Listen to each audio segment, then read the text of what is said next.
सुनीता मंगल बाजार के अंदर आलू पूरी का ठेला लगाया करती थी और अपने दोनों गरीब बच्चों राजू चिंटू का पेट भरा करती थी। राजू और चिंटू सरकारी स्कूल में पढ़ा करते थे। दरअसल सुनीता के पति का देहांत कुछ वर्षों पहले एक सड़क दुर्घटना में हो गया था, जिस कारण सारी जिम्मेदारी सुनीता पर आ गई थी। ऐसे ही एक दिन राजू और चिंटू स्कूल से वापस आते हैं। माँ, हम दोनों को बहुत भूख लग रही थी।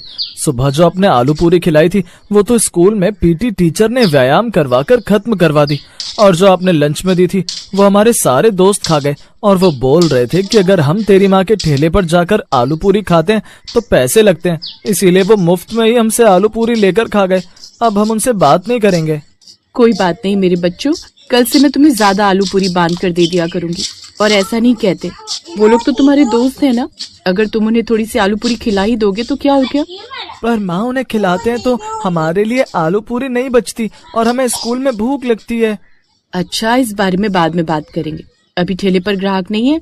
सबसे पहले मैं तुम दोनों को आलू पूरी खिला देती हूँ, उसके बाद तुम दोनों घर जाकर आराम कर लो, तब तक मैं भी ठेला बंद करके आ जाऊंगी। जिसके बाद सुनीता अपने दोनों बच्चों के लिए आलू पूरी लगा देती है और दोनों बच्चे आलू पूरी खाने के बाद कहते हैं, माँ, तुम सच में बहुत अच्छी आलू पूरी बनाती हो, पर आपको मंगल बाजार में यहाँ ठेला लगाने की जगह किसी रेस्टोरेंट में काम करना चाहिए, वहाँ पर आपकी आलू पूरी ज्यादा बिकेगी।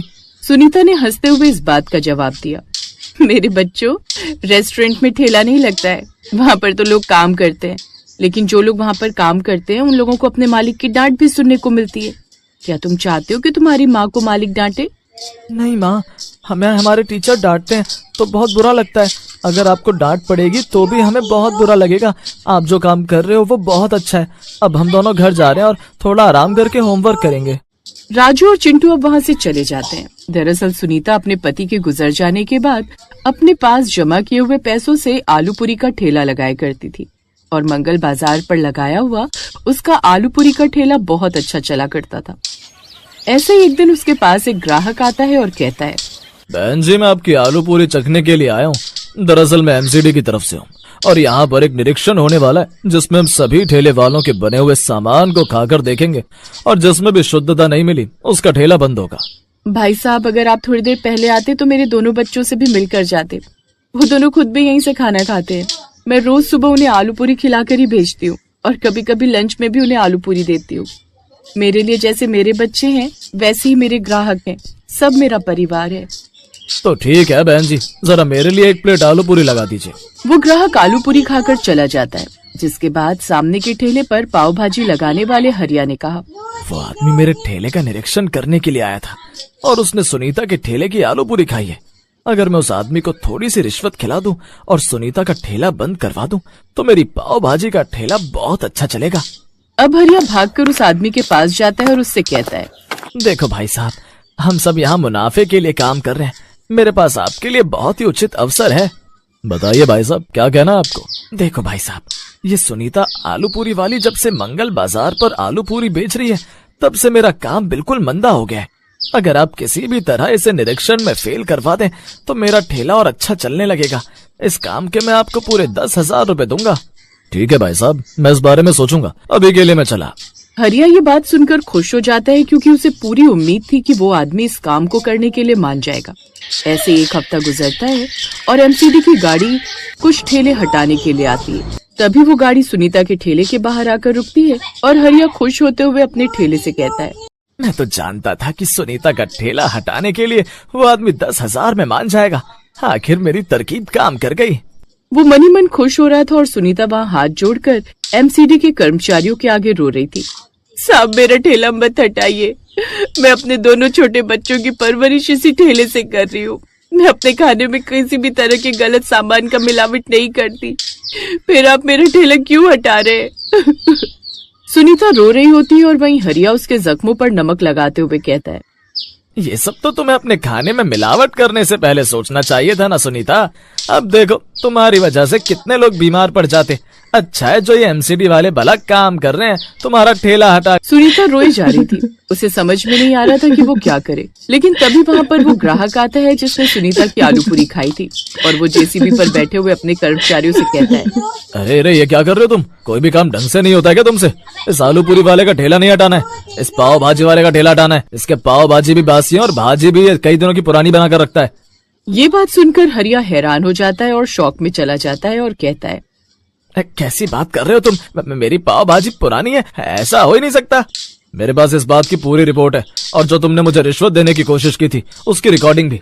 लेकिन उस बारे में बात थोड़ी देर में पुलिस जाकर तुमसे डायरेक्ट करेगी। फिलहाल के लिए तो तुम्हारा ठेला हटाना पड़ेगा। जिसके बाद हरिया बहुत रोता है और वो लोग उसका ठेला तोड़कर चले जाते हैं। जिसके बाद सुनीता ने अपने आंसू पोंछे और कहा, धन्यवाद साहब कि आपने मेरा ठेला नहीं हटाया। मैं तो बहुत ज्यादा घबरा गई थी कि मैं अपने बच्चों की परवरिश कैसे कर पाऊंगी। बहन जी, जब मैं यहाँ पर निरीक्षण करने आ रहा था तो मैंने यहाँ कई ठेले वालों से और ग्राहकों से पूछा कि यहाँ पर सबसे अच्छा क्या मिलता है। सब लोगों ने यही कहा कि मंगल बाजार पर आलू पूरी लगाने वाली सुनीता सबसे अच्छा खाना बनाती है। तो मैं आपका ठेला कैसे हटा सकता था? आप तो इस मंगल बाजार की शान है। वहीं हरिया का रो रो कर बुरा हाल हो गया था। थोड़ी देर में पुलिस इंस्पेक्टर आते हैं और कहते हैं, आपको एक सरकारी कर्मचारी को रिश्वत देने के आरोप में और अपने खाने के सामान में मिलावट करने के आरोप में गिरफ्तार किया जाता है। चलिए हरिया जी, अब बहुत ठेला लगा लिया आपने यहाँ पर। अब आपकी पाव भाजी हम जेल में बनवाएंगे। जरा कैदियों को भी तो आपके हाथों की पाव भाजी खाने को मिले।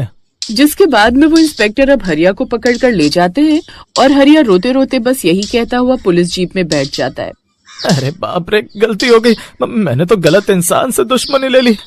बेकार में रिश्वत का इल्जाम और लग गया मेरे ऊपर। ये सुनीता है ही मेरे लिए मनहूस। जब से ये मेरे ठेले के आगे ठेला लगा रही है तब से मेरे साथ सब कुछ बुरा हो रहा है। पहले तो ये अपने पति को खो गई और अब मेरा ठेला भी हटवा दिया और मुझे जेल भिजवा रही है। अरे गाँव वालों, ये काली नागिन है, काली नागिन। वो ये सब कुछ बोलकर जाता है, लेकिन गांव वालों को उसकी बातों से कोई फर्क नहीं पड़ता, क्योंकि वो सब जानते थे कि हरिया का व्यवहार कैसा है।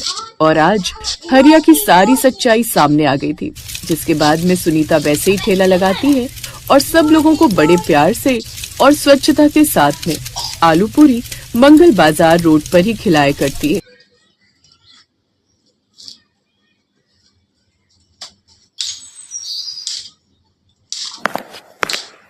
माँ, तुम रो क्यों रही हो?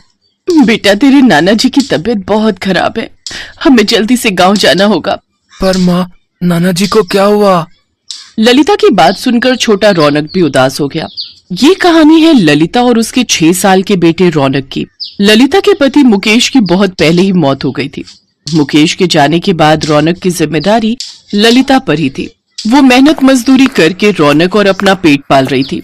उस दिन ललिता को पता चला कि उसके पिताजी की तबीयत बहुत खराब है और वो अपनी आखिरी सांसें गिन रहे हैं। ये सुनते ही ललिता ने फौरन कुछ कपड़ों की एक पोटली बनाई और रौनक को साथ लेकर रेलवे स्टेशन की तरफ पैदल ही चल पड़ी। माँ, हम ट्रेन से जाएंगे? हाँ बेटा, इस टाइम गांव जाने के लिए कोई बस नहीं मिलेगी, इसीलिए ट्रेन से जाना पड़ेगा। अच्छा सुनो माँ, कुछ खाने को है क्या? बहुत भूख लग रही है। ललिता के घर से रेलवे स्टेशन की दूरी बहुत ज्यादा थी और पैदल चलते चलते रौनक को बहुत तेज भूख लग गई थी। ललिता ने अपनी पोटली खोली तो उसमें 2 सूखी रोटी रखी थी और साथ में एक प्याज था।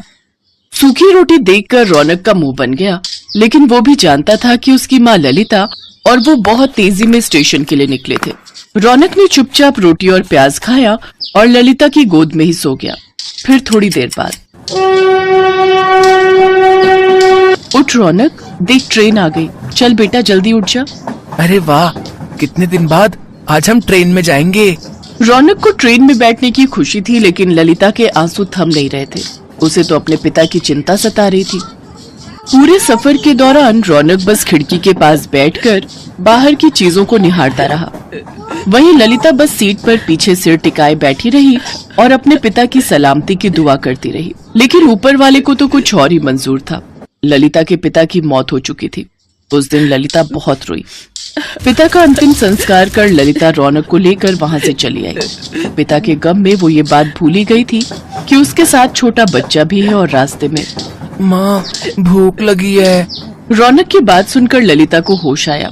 उसके पास रौनक को देने के लिए कुछ नहीं था। तभी वहाँ से एक आदमी गुजरा जो चिप्स और केक बेच रहा था। भैया, चिप्स हैं क्या? नहीं, चिप्स तो नहीं है, लेकिन बस ये एक केक बचा है। अच्छा, कितने का है? छोटे वाले तो सारे बिक गए, बस ये 60 वाला है। बताइए, दे दूं?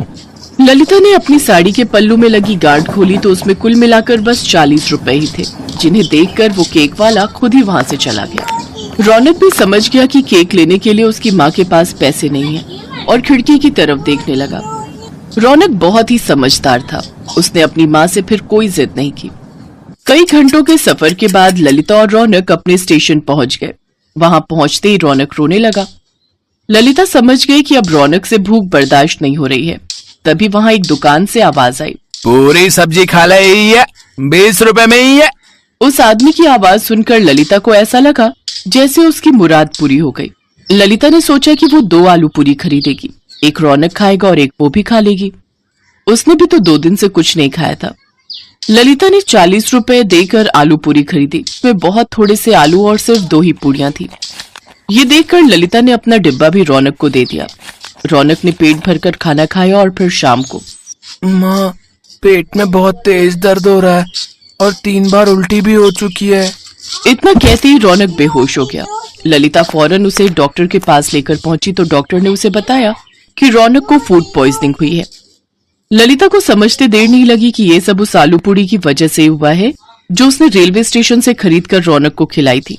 फिर पूरे 1 हफ्ते बाद जब रौनक की तबीयत में कुछ सुधार हुआ तो उसने अपनी माँ से कहा, माँ, वो आलू पूरी बहुत ही गंदी थी, मैं उसी से बीमार हुआ हूँ। पता नहीं मेरे जैसे और कितने बच्चे बीमार होंगे उन गंदे अंकल की आलू पूरी खाकर। रौनक ने लाख टके की बात कही थी, जिसे सुनकर ललिता सोच में पड़ गई। और फिर थोड़ी देर सोचने के बाद ललिता को उसके जीवन का मकसद मिल गया और नया रोजगार भी। ललिता ने स्टेशन के पास ही अपनी नई झोपड़ी बनाई और वहीं बड़ी सी कढ़ाई रखकर एकदम ताजी आलू की सब्जी और गर्मा गर्म पूरियां तलने लगी। आ जाओ, बस 20 रुपए में 6 पूरी और ढेर सारी सब्जी खा लो।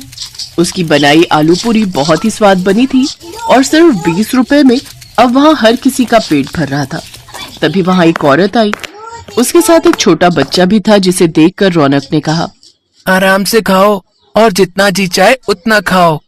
इसे खाकर तुम्हारी तबीयत खराब नहीं होगी, क्योंकि ये आलू पूरी मेरी माँ ने बनाई है, उन गंदे अंकल ने नहीं। मासूम रौनक की बात सुनकर वहाँ खड़े सभी लोग हंसने लगे और सामने खड़ा आदमी अपने बासी आलू पूरी के डिब्बे समेटने लगा।